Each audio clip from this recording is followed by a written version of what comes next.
Have you ever wondered if you can shorten your sales cycle? There are a few things I've seen women do in my sales program that really helps them to speed up that sales cycle. And I'm going to share them with you today.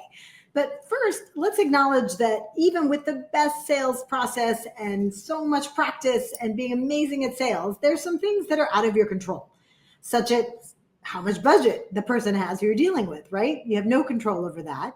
Sometimes there's a very long sales cycle with multiple parties involved, many layers to get to yes. I work with a lot of business owners who are in B2B, and they have to have many meetings and prepare people to then go upsell to their bosses. So that is out of your control. And another thing out of your control is whether the problem that you're solving is something that is urgent enough for the people you're selling to actually say yes. Sometimes it's a next year problem or a in 6 months problem, not a right now problem. And that's going to really impact your ability to close. But even with these caveats, and I'm sure you're thinking of other things in your own business that's like, oh, this is out of my control too, Julia. But there are things that are in your control. And the women in my sales programs have mastered these things, and then they start closing deals so much faster. So I want to share 3 of them with you today. The very first one is if you stop winging it on your sales, you will close sales so much faster. Most women do not have training in sales, which means they're getting on every single sales call, sharing what their business is all about, finding out what the person needs, what the business needs, and then each time coming up with a whole different way of trying to close the deal. That will really get in the way of closing more deals. So the very first thing not to do is wing it. If you get a little sales training, you will find out how to close. In our program, we spend 1/3 of the entire training program on closing because we think it's that important. At the end of the day, getting on sales calls, it's the easiest part is connecting with people, finding out what their issues are, sharing what your business is all about. It's once it gets to the close that you really need those skills. So stop winging it. The second thing you can do is to make sure that you own your pricing. I see a lot of women get to the part where they state their fee and things fall apart there.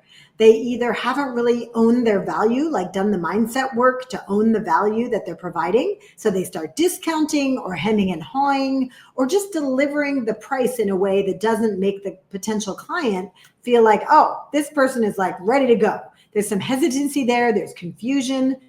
We really don't want you doing that on your sales calls. So that's the second thing is own your pricing and get good at talking about it. And the third thing is knowing how to overcome objections. When you get to the close, then suddenly you start getting these questions, right? Well, I don't know, when is the next one? Or I'm not sure it's the right time for me. People who were even super responsive and enthusiastic for the entire sales call or meeting can suddenly start asking you questions that really throw you off. And again, if you don't have sales training, you can feel very on the defensive, like, oh, I thought they were so excited. And why are they asking like, how many times a week are you going to meet with me? Or how do I know it's going to work? Or things like that. It is so normal for your potential clients to have objections. And once you get used to answering them and have methods for, getting over, under, and around these objections, you won't feel as nervous about that coming up and you won't throw you off at all. And you can close more deals faster.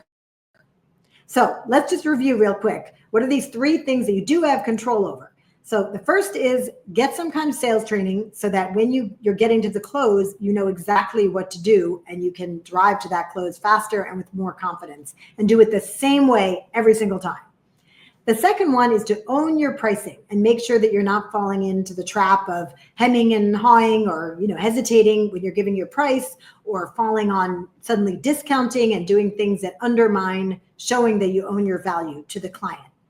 And the third thing is to make sure that when you get to the objections part of the sales call or meeting, that you are totally ready, you know exactly what to do, and you're not going to let a simple question like, oh, well, when is the next one, throw you off. You'll be ready to answer that and help redirect them to the whole reason they're having the meeting with you in the first place, which is they really do want to solve this problem.